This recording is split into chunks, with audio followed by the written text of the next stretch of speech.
Welcome बच्चों। वैसे तो लास्ट टाइम में हमने क्या किया हुआ है कि डेरिवेटिव क्या हुआ है, क्या होता है और उसके कुछ फार्मूले वगैरह ऑलरेडी हमने देखे हुए। तो यहाँ पर हम क्या करते हैं, थोड़ा सा रिवीजन करते हैं और कुछ फार्मूले को रिवाइज करते हैं, ठीक है, ताकि नेक्स्ट क्लास से जब हम शुरुआत करें हमारे डेरिवेटिव चैप्टर को पढ़ने की तो हमको पूरा का पूरा क्या वो फार्मूले मालूम होना चाहिए और आसानी हो जाना चाहिए, ठीक है, कि हम किस तरह से सॉल्व करेंगे। ठीक है, तो याद करें जब हमने पढ़ा था तो क्या था हमारे पास में डेफिनेशन डेरिवेटिव के लिए, यानी डेरिवेटिव किसे कहेंगे आप, ठीक है।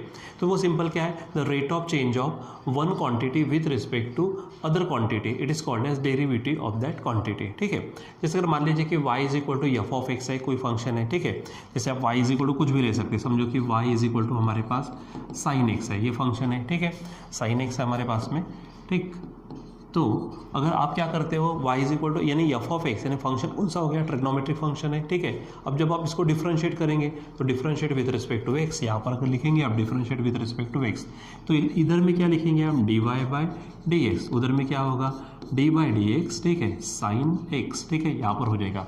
और रही बात इसका ये तो हमने फार्मूले भी लिखे हुए, तो साइन का डेरिवेटिव क्या होता है बच्चों, यहाँ पर हमारे पास कॉस एक्स होता है। तो इस प्रकार यहाँ पर आप लिखेंगे differentiate with respect to x, तो d Y by D x, यहाँ फिर आप उसको क्या करेंगे एफ डैश एक्स से बताएंगे, ठीक है। उसका मतलब ऊपर में कौन है, डी वाई है, यानी चेंज इन वाई, जिसका मतलब Y two minus Y one, upon नीचे में कौन है डी एक्स, यानी X two minus X one, change in X, ठीक है, जिसे हम final value minus initial value बोल सकते हैं। आप इसको क्या कर सकते हैं, लिमिट के फॉर्म में भी ले सकते हो, limit del X tends to zero del Y by del X, ठीक है। तो ये जो रेशो मिलेगा हमको लिमिट का, तो वही हमारा क्या रहता, रेट रहता, rate of change of first quantity यानी y with respect to second quantity यानी एक्स, वो रहेगा, ठीक है। सो फाइनली समझो example, y is equal to sine x है, जो मैंने यहाँ पे लिया, डिफरेंशिएट किया तो d Y by d s, तो डी वाई डी एस क्या हो जाएगा साइन एक्स, और साइन का डेरिवेटिव क्या होता है हमारे पास में कॉस, ठीक है। तो ये हमने देखा हुआ है ऑलरेडी। अब इन्हीं फार्मूले को हमको क्या करना है, यहाँ पर थोड़ा सा और रिवाइज कर लेते हैं, ठीक है, ताकि हम नेक्स्ट क्लास में जब प्रॉब्लम छोड़ेंगे तो आसानी हो, ठीक है। जैसे यहाँ पर कुछ कॉन्स्टेंट फार्मूले, ठीक है, देखो जब कभी भी कोई कांस्टेंट आएगा तो कांस्टेंट आखिरी तक बदलता नहीं, यानी उसमें कुछ चेंजेस नहीं होंगे, यानी उसका जो चेंज होगा वो जीरो होगा, ठीक है। इसलिए कांस्टेंट का डेरिवेटिव क्या होता है, जीरो। समझो कि यहाँ पे के कांस्टेंट है, तो डिफरेंशिएट अगर करते हैं तो डी के बाई डी एस क्या होगा, जीरो, ठीक है। हाँ, और उसके बाद में जो खुद एक्स अगर आता है, मान लीजिए कि क्वांटिटी हमारे पास में खुद कौन है, एक्स सच है, आप उसी का क्या करते हो, डेरिवेटिव लेते हैं with respect to the same quantity, तो क्या होगा, ठीक है, आंसर हमारा क्या आ जाएगा, वहाँ पर वन होगा, ठीक है, क्योंकि जो चेंजेस एक्स में होंगे वही चेंजेस एक्स में नीचे होंगे, ऊपर का पार्ट और नीचे का पार्ट सेम होगा, ठीक है। तो डिनोमिनेटर न्यूमरेटर सेम है, तो आंसर क्या आता है, वन, ठीक है। इसलिए ध्यान में रखना कि अगर मान लीजिए कि सेम क्वांटिटी अगर है, ठीक है, तो उसका क्या हो जाएगा डेरिवेटिव हमारे पास में, सेम क्वांटिटी के लिए डेरिवेटिव क्या होगा, यहाँ पर हमारे पास वन होगा, ठीक है। चलो अब एक्स पावर एन का फार्मूला, तो फार्मूला क्या कहता, एन को सामने लाना, एक्स पावर जो है वन से कम करना, यानी एक्स पावर एन का derivative N into X power N minus one, ठीक है। उसके बाद के इंटू वाई है, तो के यहाँ पे कांस्टेंट अगर है तो कांस्टेंट को बाहर निकाल देना आप, यानी क्या होगा, कांस्टेंट बाहर गया तो क्या बचेगा यहाँ पे D Y by D X, ठीक है। तो ये ध्यान में रखना, कांस्टेंट अकेला आया तो डेरिवेटिव जीरो होगा, कांस्टेंट किसी के साथ आया तो कांस्टेंट को बाहर करना, और जो भी फंक्शन है उसका क्या करना, वहाँ पर डेरिवेटिव लगा देना, ठीक है, वो ध्यान में रखो।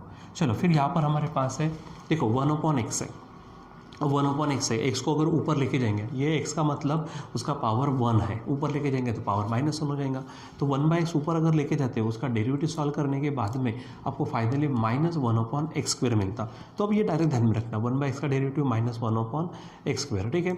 अब रूट एक्स है तो उसका derivative one upon two root x, ध्यान में रखना, ए पावर एक्स का derivative a power x into log a to the base a, ठीक है, ये ध्यान में रखो। आगे में ई पावर अगर एक्स है तो ई पावर एक्स का डेरिवेटिव ई पावर एक्स, क्योंकि उसके बाजू में भी log e to the base e आएगा, और log e to the base e क्या होता है, वन, इसलिए डायरेक्ट ई पावर एक्स का डेरिवेटिव ई पावर एक्स, ठीक है। उसके बाद लॉग एक्स का डेरिवेटिव ध्यान में रखना one upon x, log x का डेरिवेटिव वन अपॉन एक्स ध्यान में रखेंगे, ठीक है। सो ये आपको ध्यान में रखना है। फिर आगे साइन एक्स का डेरिवेटिव कॉस एक्स, कॉस का डेरिवेटिव माइनस साइन, टैन का derivative sec square x, cot का derivative minus cos square x, ठीक है। यहाँ पर सेक एक्स का derivative sec x into tan x, ठीक है। तो वही कोसेक एक्स का डेरिवेटिव क्या होगा, minus cosec X into cot X होगा, ठीक है। ये आपको ध्यान में रखना, ये फार्मूले, और ऑलरेडी आपके नोट आपने ये लिखा है जब हमने क्लास लिया था, और स्पेशली हमारे ऑफलाइन क्लास में वगैरह या फिर लास्ट क्लास में जो भी लिया था उस समय में, ठीक है। अब यहाँ पर मान लीजिए कि हमको क्या करना है कि अगर मान लीजिए कि दो फंक्शन है, दो फंक्शन की एडिशन आती है, उनका डेरिवेटिव लेते समय क्या करेंगे, सब्ट्रैक्शन आते तो क्या करेंगे, मल्टीप्लिकेशन आता तो क्या करेंगे, डिवीजन आता तो क्या करेंगे। तो ध्यान में रखो, एडिशन सब्ट्रैक्शन अगर आ गया फंक्शंस का तो जितने भी फंक्शंस है, वेरिएबल्स है, उनको क्या कर देना, डेरिवेटिव दे देना। ठीक है, जैसे समझो u is the function of x है, v is the function of x है, इसका मतलब सेम फंक्शन है, हो सकता है ये log x होगा, ये cos x होगा, या फिर कुछ भी होगा। ठीक है, सो डी बाई बाई अगर हम डेरिवेटिव लेते हैं u प्लस वी, तो u को भी डेरिवेटिव और v का भी डेरिवेटिव, यानी दोनों फंक्शन का डेरिवेटिव। सब्ट्रैक्शन के लिए भी दोनों को क्या कर देना, डेरिवेटिव देकर सॉल्व करना। लेकिन अगर मान लीजिए कि उनका यहाँ पर आपको क्या नज़र आ रहा, प्रोडक्ट अगर नज़र आता है, ठीक है, यहाँ पर आपको क्या नज़र आता, प्रोडक्ट, तो प्रोडक्ट है तो प्रोडक्ट रूल लगाना। प्रोडक्ट रूल क्या कहा था मैंने आपसे, first into derivative of second plus second into derivative of first. देखो यहाँ पे लिखा भी है, first into derivative of second plus second into derivative of first. पढ़ने के लिए ध्यान में रखना, यहाँ पे फर्स्ट कौन है, u हो गया, u into derivative of second मतलब v का डेरिवेटिव, प्लस सेकंड मतलब v into derivative of first यानी du बाई dx। ठीक है, ध्यान में रखना, जो भी होगा उसको सॉल्व करेंगे।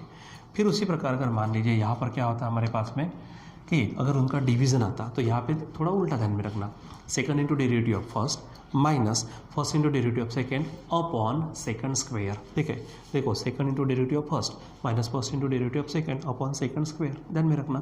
तो यहाँ पे u और v है, तो u को फर्स्ट समझो, v को सेकंड, तो u यानी सेकंड यानी v into derivative of first यानी du by dx minus first यानी कौन, u डेरिवेटिव ऑफ सेकंड। ठीक है, और सेकंड का स्क्वायर, ध्यान में रखना v नॉट इक्वल टू 0 रहेगा ध्यान में। तो ये कुछ हमारे पास में फार्मूले और उसको थोड़ा सा सॉल्व करने के ट्रिक्स, ये हमने सिर्फ थोड़ा सा आज रिवीजन क्लास के जैसा लिया, जिसमें आपको ये फार्मूले वगैरह और ध्यान में रखना है, उसको अच्छे से करना है।